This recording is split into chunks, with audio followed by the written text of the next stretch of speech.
नमस्कार दोस्तों। सालों से एक सवाल हर मुसलमान के दिल में था, वक्फ की जमीनों पर हक कौन रखता है।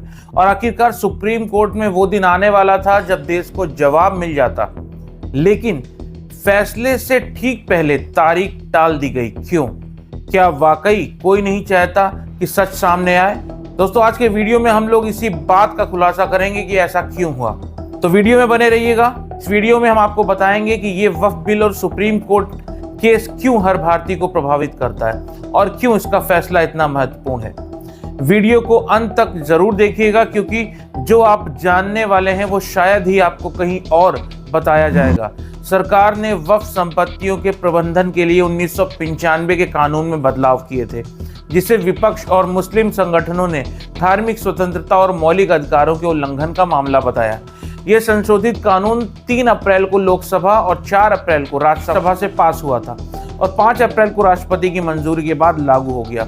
इस कानून के पक्ष में केंद्र सरकार और भाजपा शासित राज्य खड़े हैं, जबकि कांग्रेस सांसद मोहम्मद जावेद और AIMIM के आसिसुद्दीन ओवैसी जैसे नेता इसे अदालत में चुनौती दे रहे हैं। पिछली सुनवाई में सरकार ने भरोसा दिया था कि विवादित प्रावधानों जैसे कि उपयोग के आधार पर संपत्तियों को वक्फ मानना, अदालत द्वारा घोषित वक्फ संपत्ति और वक्फ बोर्ड में गैर मुस्लिमों की नियुक्ति पर अभी कोई कार्रवाई नहीं की जाएगी। आपको बता दें कि पूरा मामला क्या है।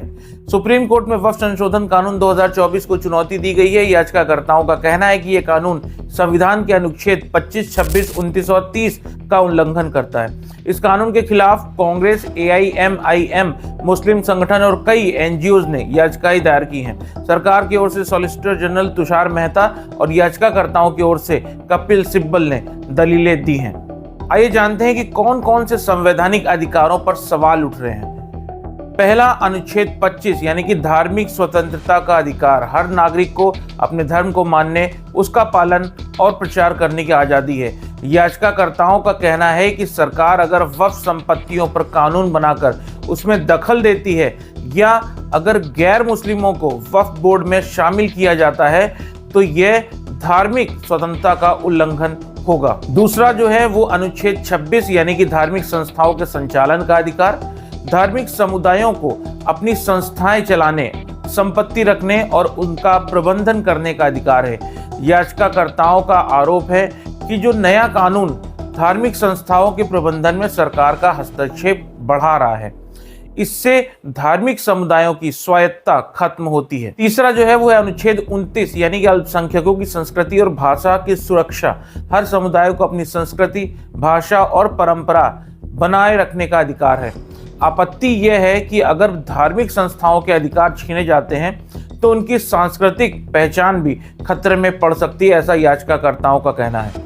और अगर आगे बात करें तो आ जाता है अनुच्छेद नंबर 30 यानी कि अल्पसंख्यकों को शिक्षण संस्थान चलाने का अधिकार। अल्पसंख्यक अपने शैक्षिक संस्थान चला सकते हैं और सरकार भेदभाव नहीं कर सकती। कथित तौर पर अगर वक्फ बोर्ड में गैर मुस्लिम सदस्य लाए जाते हैं तो ये उस समुदाय के विशेष अधिकारों पर असर डाल सकता है। बात करें याचिकाकर्ताओं की मुख्य आपत्तियों की, तो ये आपत्तियां क्या थी? पहली जो थी वो कलेक्टर को वक्फ संपत्ति का अधिकार देना। नया कानून कहता है कि अगर किसी संपत्ति पर विवाद है तो कलेक्टर जांच करेगा, लेकिन जांच के दौरान संपत्ति को वक्फ नहीं माना जाएगा।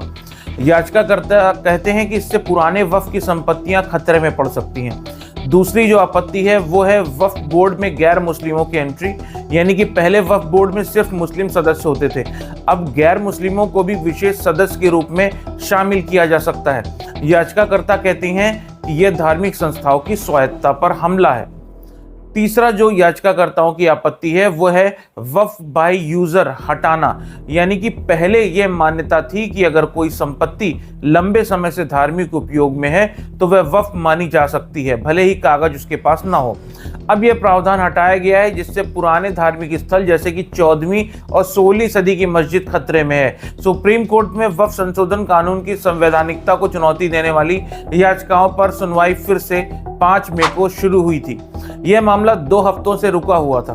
5 मई की सुनवाई में मुख्य न्यायाधीश संजीव खन्ना, जस्टिस PV संजय कुमार और जस्टिस KV विश्वनाथन की पीठ मौजूद थी। सॉलिसिटर जनरल तुषार मेहता ने अगली तारीख देने की मांग की, जिसे अदालत ने स्वीकार कर लिया। अब अगली सुनवाई 15 मई को होगी। मुख्य न्यायाधीश ने बताया कि उन्होंने सरकार और याचिकाकर्ताओं की दलीलों को पढ़ लिया है। उन्होंने कहा कि मामला कुछ आंकड़ों और रजिस्ट्रेशन से जुड़े सवालों पर आधारित है जिन पर आपत्ति उठाई गई है। चूंकि सीजेआई खन्ना जल्दी रिटायर होने वाले हैं, इसलिए वे कोई फैसला सुरक्षित नहीं रखना चाहते। अब अगली सुनवाई नवनियुक्त सीजेआई जस्टिस BR गवई की अध्यक्षता में होगी। सुप्रीम कोर्ट ने कहा है कि केवल 5 मुख्य याचिकाओं पर ही सुनवाई होगी। जब तक सुनवाई पूरी नहीं होती, वक्फ बोर्ड में कोई भी बहाली नहीं होगी। अगली सुनवाई अब 15 मई 2025 को होगी नए सीजेआई BR गवई की अध्यक्षता में। तो दोस्तों ये थी अपडेट जो कि वक्फ पर आधारित थी। जो भी अपडेट थी मैंने आपको दे दी। अब 15 मई को ही डिसाइड होगा इसमें आगे क्या होना है। दोस्तों आशा करता हूँ ये वीडियो आपको पसंद आया होगा। अगर पसंद आया हो तो उसको ज़्यादा से ज़्यादा शेयर कर दीजिएगा, लाइक कर दीजिएगा, चैनल को सब्सक्राइब जरूर कर लीजिएगा। मिलते हैं नए वीडियो में, तब तक के लिए अपना ध्यान रखिए। जय भारत, नमस्कार।